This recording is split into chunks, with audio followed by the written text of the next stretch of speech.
back, cuz, with episode 3. Yeah, 3. Yep. yeah, episode 3. Episode 3. And so this week we want to talk about eye complications when you're dealing with diabetes. Diabetes. Yep. Yeah, and so I have this book that I kind of put together with a lot of diabetes thing, and I just wanted to put this out here before we start. It says, "What is diabetes related eye disease? If you have diabetes, prevention of eye diseases related to diabetes is a priority. Diabetes related eye diseases can cause you to have trouble reading, seeing faces across the room, seeing at night, or even blindness. There are two forms of diabetes eye releases, and one we're going to talk about today. The first one is diabetes related macular edema, Hmm. and then the second one is the one we're talking about today is diabetes related retinopathy. Hmm. And so I'll let you go into it a little bit more about diabetes retinopathy, but I'll just put the definition out there for our viewers. It says it Okay. occurs with small blood vessels leak and bleed in the retina. The retina is a layer of the eye that acts like a film and a camera of an eye to help you see.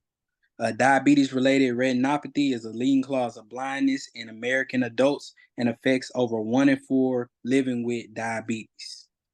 Yes. I just had to put a little Exactly. facts out there for. Exactly. No, that was like 100% accurate. Yes, yes. Yeah. Can you expound to our viewers about um just your experience with retinopathy and just some more insight about it? Hmm. Okay, yeah. So there are about maybe like 4 or 5 stages with diabetic retinopathy, I believe. And I'm at the last and final stage. Um, So basically, what you were saying about the blood vessels. So when you're a diabetic, diabetes goes straight to the eyes. It goes everywhere else in your body, but for some particular reason, it loves the eyes. So because I've had diabetes for what, like 24 years now, so it's been in me for 24 years. So what's happened is my blood vessels, they've gone, like my original blood vessels have disappeared, and my eyes started to build new blood vessels. And so when my eyes are trying to build these new blood vessels, they start to leak and they start to bleed. So that can cause like a lot of what is it? Oh, I can't think of the word. When I remember, I'm gonna put it on the video. This video. But it just basically it just causes a lot of damage in the eyes. So for me, so this happened back in November of 2022. Like honestly, it came out of nowhere. I did see my optometrist, and she was a little concerned. She was like, "I think you should go see a retina specialist, because I'm a little concerned about your eyes." She could see that there was like a little bit of the diabetic retinopathy. So who knows? I probably like in stage 1 or 2 when she saw it. And she was like, I think you need to go speak with somebody else. And so I did. I went to speak to an ophthalmologist. I can't remember where I went, but they were talking about doing injections in my eye. So the injections, there's like this um, serum or there's silicone in the injection that helps to like control the bleeding within your eyes.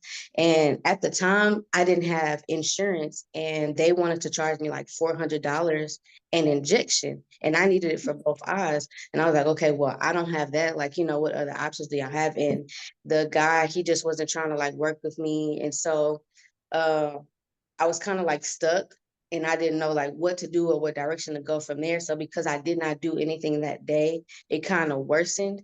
And so back in like November of 2022, one morning, I was staying with my aunt, and I just woke up. And you know how like when you wake up, your eyes just like blurry, you just gotta wake up and refresh yourself. So I went to the restroom, and like, I rubbing my eyes, and I'm like, okay, like what is this? Like normally, my eyes would have cleared by now. And all I see was red. Like I was like, okay, wait, is my eye bleeding? So I looked in the mirror to see, is my eye bleeding on the outside? But it was like internal, and it kind of like freaked me out. So I called my mom. I was like, okay, like what should I do? I was panicking. She was like, go to the emergency room to see like, what they could do for you. So I drove myself to the emergency room because nobody was able to take me. I drove myself, and when I got there, the doctor that was on call, he was they said that they could give me the injections like the guy was going to do originally. And he said that he's never done this before. And he was like, I don't know if you want me to try this or not, but he was like, this will be my first time. And I was like, absolutely not. Because I was like, no, this is your first time and you could like mess me up even worse than I'm already. So he was like, no. And he said that he suggested that I should go to like an ophthalmologist and try another retina specialist. And so my grandfather, he had came and we called my grandmother, and surprisingly she had a friend, Miss Kathy. Her husband went through the same thing, and they sent us to Retina and Vitreous of Texas, where I found my ophthalmologist now, Dr. Zoo. He's amazing. But yeah, luckily they had one appointment left for that day, and I was like, okay, this is nothing but God, because if I didn't have that appointment, who knows what would have happened. So we left the emergency room, went to the specialist, and he was, trying to explain to me like what diabetic retinopathy was and how what everything that was happening to me. And he said, I am going to do these injections for you. So he did them in both he didn't touch my left eye because he was like, right now your left eye is fine. We're not gonna touch it to make anything worse. But it was just my right eye. My right eye was the eye that eventually went blind. So after like a couple of injections, he tried to like catch it the quickest that he could, but my eye was just like already not having it. So I think like a couple of weeks, I was supposed to have my surgery. It's called a vicrectomy surgery, and it's where they put silicone oil in your eye to reattach your retina. My retina actually detached completely, and I went blind completely in my right eye, so I couldn't see anything at all. It was just black. Um, but the vicrectomy surgery, it is a silicone oil that they put in your eye. They clear all the blood, and all of whatever the blood like damage in your eye, they try to clear that up as the best that they can. They put that oil in there. The oil is to reattach your retina. So the oil is in my eye, and I can see now, but that's the only way my retina is still detached, but with that oil in there, it's like holding it together the best it can. Um, but yeah, that's what that surgery does. And so I was supposed to have that in December. Didn't get to have it because my blood pressure was like uncontrollably high, and they didn't want to, put me under anesthesia with my blood pressure being so high. So I had to like wait all the way up until April of 2023 to get that surgery that I was supposed to get in December. So I was walking around blind for a couple of months in my right eye.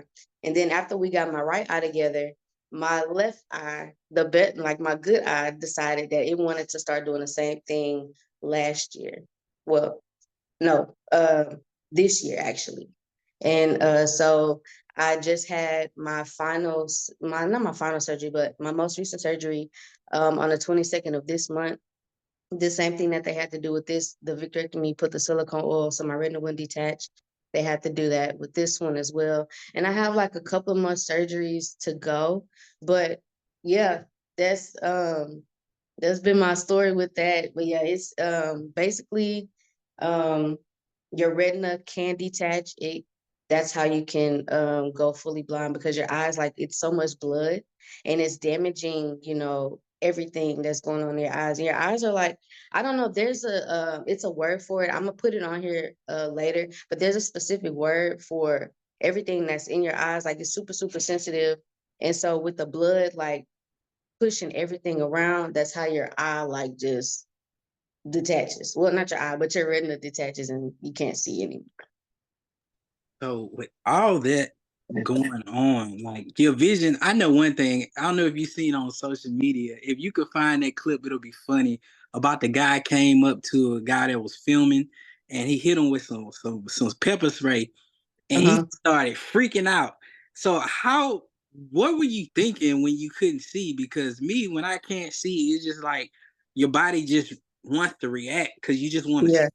So what were your thoughts when you're going through all that?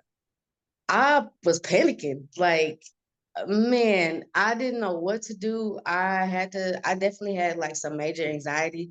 I was crying. I was like walking back and forth. I was like, like, I didn't know. Like, cause just to like wake up one day, like you was just seeing just fine, everything was good, and then to wake up one day and then like you just can't see no more, it's crazy to me. I honestly never thought that I would go blind. I mean, like I've been told, by doctors, if you don't take care of yourself, you don't take your insulin, you don't eat and do all the things that you're supposed to do, you can go blind. Like, I was told that, but I was told that wouldn't happen to me until I reached like 36. This happened to me 29, 30. I'm 31 now, but almost 32. Yeah, this happened to me at like 29, 30.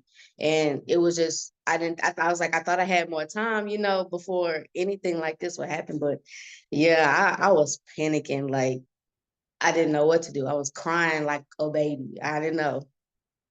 Yeah. You just said something that I thought I had more time. That was exactly my thoughts before I got my diagnosis. Like I had been pre-diabetic for years.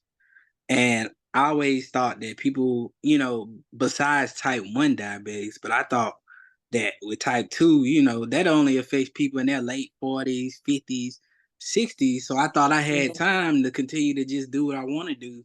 Yeah. Things will remain the same. And so that's kind of crazy that you say that, because that was my exact thought before my Mhm. diagnosis. Like I thought I had more time, because most people that I know that are type 2 don't get affected by this until later on in life.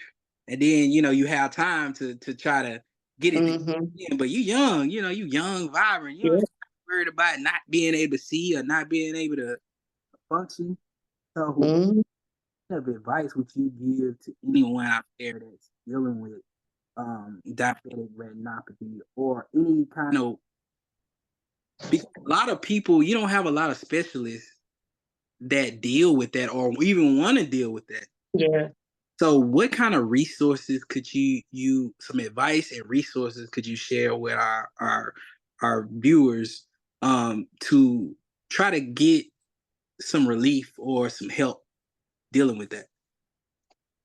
So my best advice is honestly, y'all listen to your doctors. Like it might be some doctors out here that y'all are like, okay, well, everybody's not the same, this, and that, and the third. But no, like if your doctor is telling you something specific, please listen. Find you a really good endocrinologist, somebody that you trust, an endocrinologist that won't just tell you what to do, but ask you like, what are your preferences? Like ask like how can I best help you? And just take care of yourself. Exercise is a major thing. You have to exercise, even if you're just getting up just to walk like 30 minutes a day. With diabetes or with anything in general, exercising will help you with that pre-diabetes, that type 2 diabetes, and type 1 diabetes. It'll help you manage it really well. Eating right, making sure that if you are insulin dependent, taking your medication. And if you're struggling, there are resources out there that will help people if you don't have insurance. And also, too, your endocrinologist, they have like samples of insulin that they can give you until like you find you some insulin or find you another source of how you can get your medication consistently. But check with your doctors, to see if they have like samples of insulin to get you to help you until you can like get like do it on your own. And with the diabetic retinopathy, please go see your optometrist every year. Like you have to, as a diabetic, you have to do your yearly checkups. It's a must. Like don't be like, oh well, this year I ain't had nothing happen to me, I'm good, I think I can wait till next year. No, y'all should go because they're going to let you know anything that's wrong with your eyes, and they're also going to direct you in the right direction to a specialist. Like with what happened to me, I had to be directed to an ophthalmologist specifically with a retina because of everything that was going on. And I thought like, I was good. I was like, okay, well, I'm doing my daily, my like checkups and everything. But because we can't see everything that's going on with us internally, these doctors, they have the machines to do that. So just make sure that you're going, find you a good doctor, find you somebody that you can trust.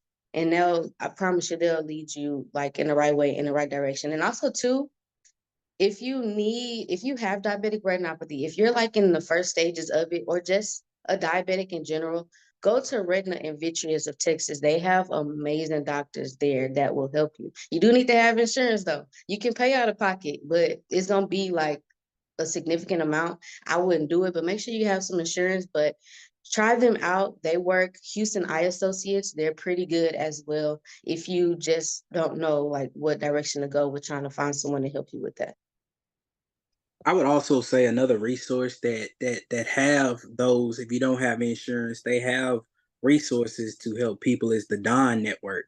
It's the Okay. Diabetes Awareness Network. The one that I go to is in Third Ward. I will send you the link so you can post the address down below. But they have several locations. They do. They have dietitians. They have doctors there. They run all your blood work. They have an exercise area.